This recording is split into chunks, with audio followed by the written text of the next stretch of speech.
Did you know a teenage shepherd boy defeated a 9-foot giant with nothing but a stone? For 40 days, the Philistine warrior Goliath had terrorized the entire Israeli army in the valley of Elah. Wearing 125 pounds of bronze armor, carrying a spear like a weaver's beam, he mocked God's people daily. Then 17-year-old David arrived, bringing food to his soldier brothers. When he heard Goliath's taunts, something stirred within him. While seasoned warriors cowered in fear, David volunteered to fight. King Saul offered his armor, but it didn't fit the young shepherd. Instead, David chose 5 smooth stones from a nearby brook and his simple sling. Goliath laughed at the boy approaching with sticks, cursing him by his gods. But David declared boldly that he came in the name of the Lord. He ran straight toward the giant, whirling his sling overhead. One stone flew with perfect accuracy, striking Goliath's forehead and penetrating his brain instantly. The giant crashed to the earth like thunder, and the entire Philistine army fled in terror. Did you know a single touch of something sacred once caused instant death? King David was bringing the most holy object in Israel back to Jerusalem, the Ark of the Covenant. 30,000 men celebrated with music and dancing as they marched in joyful procession. But God had given specific laws about the Ark. Only Levites could carry it using wooden poles. Anyone else who touched it would die. Instead, they placed it on a new cart, completely ignoring God's commands. As they traveled, the oxen suddenly stumbled at a threshing floor. The precious ark began sliding dangerously toward the edge. Without thinking, a man named Uzzah reached out to steady it. The moment his hand touched the sacred object, God's wrath struck him dead instantly.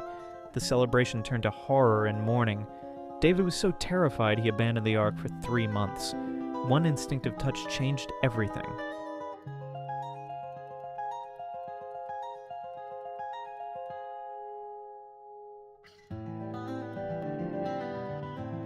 Did you know one man brought down an entire temple with his bare hands?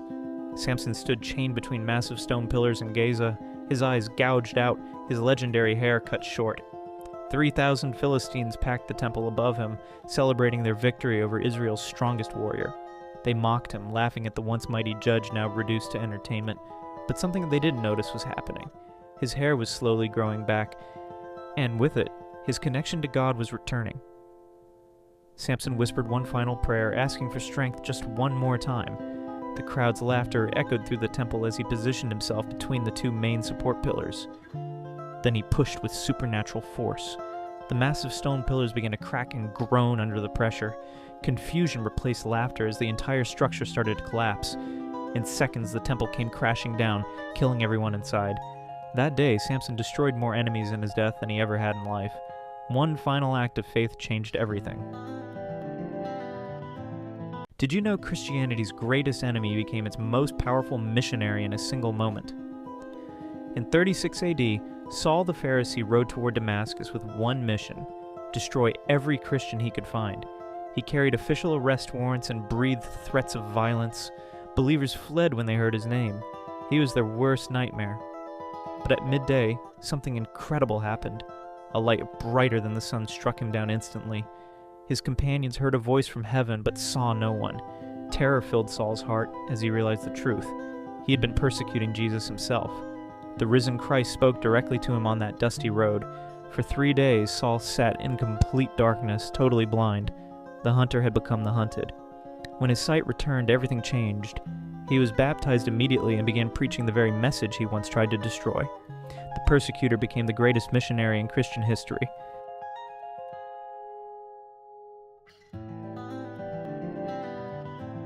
Did you know a father was once commanded by God to sacrifice his own beloved son? Abraham woke at dawn to the most shocking order imaginable: kill Isaac, the son he had waited decades for. Just the day before, they had laughed together, shared meals, talked about the future. Now Abraham gathered wood, rope, and a knife, his heart breaking with every step toward Mount Moriah. Isaac trusted completely, even helping carry the supplies for his own sacrifice. When Isaac asked where the lamb was, Abraham could barely speak. "God will provide," he whispered. At the altar, Abraham bound his son with trembling hands. Isaac looked up with complete faith in his father. The knife rose high. Abraham's hand shook violently as he prepared to strike. Then suddenly an angel's voice thundered, "Stop! Do not harm the boy." A ram appeared, caught in nearby thorns. Abraham collapsed in overwhelming relief. His faith had been tested and proven. Sometimes the greatest tests reveal the deepest trust.